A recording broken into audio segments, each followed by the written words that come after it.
We're arriving on the last major patch of Sumeru in 3.2 as we prepare to fight Scaramouche. Today, I'll give some quick predictions for what is to come in 3.2. So let's first start with what is going to happen before the Scaramouche boss fight. So we're probably going to go on mission Rescue Nahida. Obviously, she's still stuck in the Sanctuary of Surasthana, and we may make it a priority to first go there to potentially try and free her, although that may happen after we fight Scaramouche, to be honest, because who knows, maybe there's like a secret lock thing or whatever to even get in the very first place. So we have no idea how that works. So there's that. But I mean, in general, definitely the first thing we're probably going to be doing is going straight to the academia with the peeps. So like Sino, Hatham, Dea, etc. And I think, in my opinion, we might actually get to interact with the Grand Sage. I forgot his name, but he's a very interesting character and he shows up only a few times, but he sort of plays as like a really interesting background evil character among the academia, right? Along with the other sages as well, but he's like the Grand Sage, right?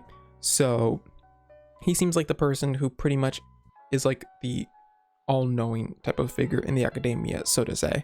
So I feel like we might interact with him specifically right before the fight happens, and then he's probably going to go on like a whole spiel about how we needed a new god. The god that we got was so inferior to our last god, even though, lol, spoiler by the way, they don't actually know that Kusanali is actually Rukkhadevata, just a child version because she exerted her strength. If you saw the cutscene in 3.1, that's what I'm referring to, because the priest, who's I'm assuming is Sino's ancestor, pretty much spilled that Kusanali was Rukkhadevata because he mentions at the end that Rukkhadevata exerted all of her strength in order to save the people of the desert, and then she became in the form of a small child, and then that's how the academia then found her.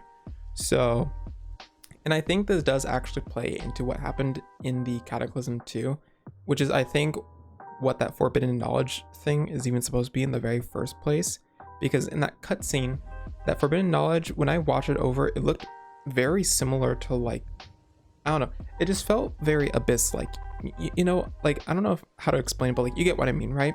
Like when I was watching the cutscene, it felt very much in resemblance to like the Abyss in general in terms of like their power and sort of the color pattern in general, very black, very darkness like, you know.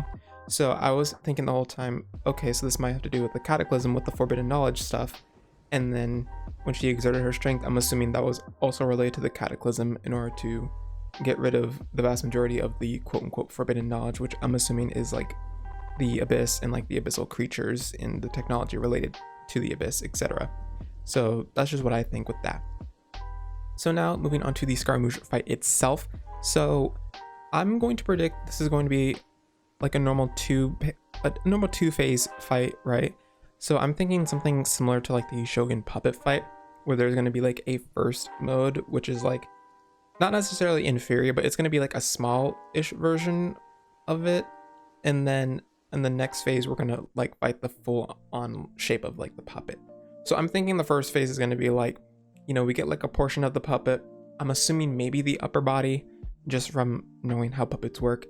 I'm assuming we're just going to fight the upper body first, and then Scaramouche is going to be like, all right, game's over. I'm tired. I'm about to kill y'all. And then just goes full form. So that's what I'm assuming the fight is going to be like.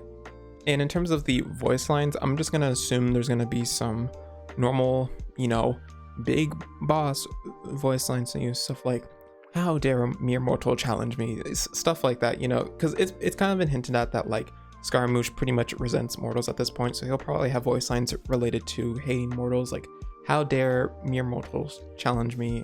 Something like a villain Saiyan would say, and like, you know, like the Saiyans in like Dragon Ball Z, where they're like pretty much calling everyone else inferior to them, and like how Saiyans are the supreme race and all of that stuff.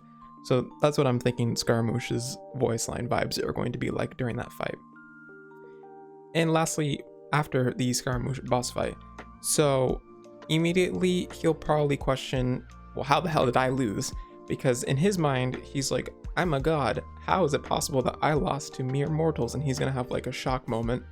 And I think what might end up happening is that he may end up losing the divine knowledge, which may cause him to become like the Wanderer, or because I've seen stuff like that. I think it's related to leaks, but I don't know if it's been like officially confirmed information.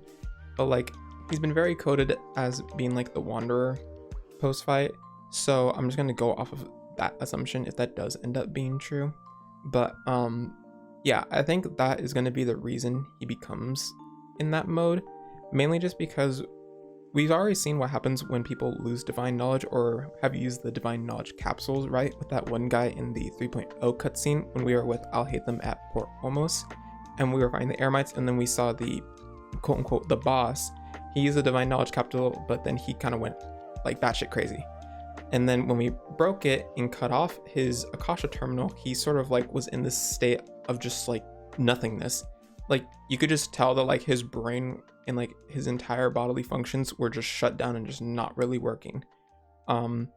So I think it might be a similar effect to Scaramouche with that, where he may end up just sort of going really blank for a moment and then just looking up and being like, who the hell are you people? Like he's probably gonna do something like that where he's gonna look and he's just like, who are you guys? And we're gonna be like, you just like almost tried to kill us seconds ago. And he's like, oh, I did? Damn, well, I don't remember that. So that might be what actually happens, and I wouldn't doubt that's how it happens either. And then of course we may get a cutscene where Nahida maybe steps in. She's gonna be like, all right, it's enough bullshit from everybody, we're done with this. And with that, afterwards there might be changes to the academia, I'm assuming, because obviously the shit show that just happened was pretty much because of the academia's obsession with creating a new god. So there's probably going to be changes to the sages, most likely, especially the Grand Sage. Grand Sage is definitely getting kicked off. He may be killed. I doubt he'll be killed. I think that we're just going to be like, okay, you're out of here. You're expelled from here for like eternity, whatever. So there's probably going to be new sages. There's probably going to be a change in curriculum. I think the houses of the Darshans are still going to remain. It's just that the curriculums and the sages are just probably going to be the only things that really change for the, you know, the change in the structure of the academia. And then the last thing is we may actually get stuff related to the Irminsul towards like the end of the quest after the fight. And obviously we may interact with Dottore again, and by may I 100% do think that we're going to interact with Dottore again, because there's no way he's going to show up for that one cutscene and then think that we're never going to see him again. That's BS. We're probably going to see him again, but it's probably going to be again towards the end of the quest after the fight, and we're probably going to interact with him. He'll probably say his final remarks before he scurries away, but before he scurries away, he'll probably commence Project Irminsul, aka burning that goddamn tree, because we've been seeing those cutscene, you know, the what is it called, the foreshadows, right, of the Irminsul tree being burned down. And then we obviously got some of the voices from the Irminsul over and over again from the 3.0 quest talking about World Forget Me. So we actually may get what that whole voice line was saying from Rugurvada about the World Forget Me, make it the whole entire sentence or paragraph or however long she was speaking before she passed, or not passed away, but before she exerted all of her strength, I guess. And so we may end up saving the tree. I personally think that the Fatui will not be successful in getting the Dendronosis. And the reasoning for this is because, well, obviously it's directly attached to the Irminsul. Well, actually, no. Then again, thinking back on it, if Dottore's already burning the tree, then he probably already got the Gnosis before burning the tree. But to be honest, I'm a little confused on the whole Gnosis Irminsul tree, because I have the understanding that the Dendro Archon's power is directly linked to the Irminsul. But at the same time, I'm like, so then is there even like a physical Gnosis for this thing? If the power is like, if the power is directly linked to the Irminsul, then does that mean the Gnosis is inside of the tree? Or does it mean there's literally just no physical Gnosis present? Or maybe, I don't know. I'm not really sure how to understand that. So if you guys understand where the Gnosis is, please tell me, because to my understanding, there hasn't been actual confirmation on where the physical Gnosis is, if there is one, which there should be. But for some reason, throughout this entire 3.x series, there hasn't been any sort of straightforward voice lines about like where the Gnosis actually fucking is. Could potentially be in the Sanctuary of Surstana, but to be honest, I personally kind of doubt that. But if it is there, then, well, damn, I don't know. Unlucky. Go next. And actually, I think another potential theory regarding the Dendro Gnosis is that Kusanali might actually give up the Gnosis in order to permanently end the Akasha system. Because I just now thought about this, because remember, the whole reasoning for why any of this happened in the very first place was honestly because of the Akasha terminal. Because the sages abused it, and then they used it to create a new god, and then all of this stuff happened, and they were able to commence the Sabseru's festival Samsara.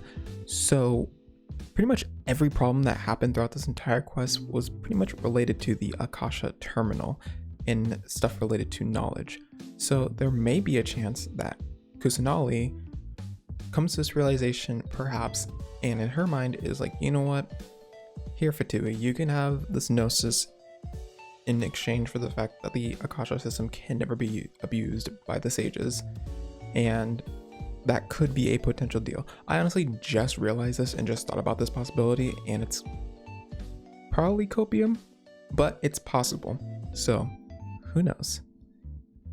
But yeah, those are all my predictions for 3.2. Again, if there's stuff that I talked about and you guys are a lot more knowledgeable than me sometimes, so if you guys do know about stuff that I mentioned that I specifically say that I wasn't really that aware about, then please do tell me in the comments below, because I do read comments. So yeah, and until the next video, bye bye.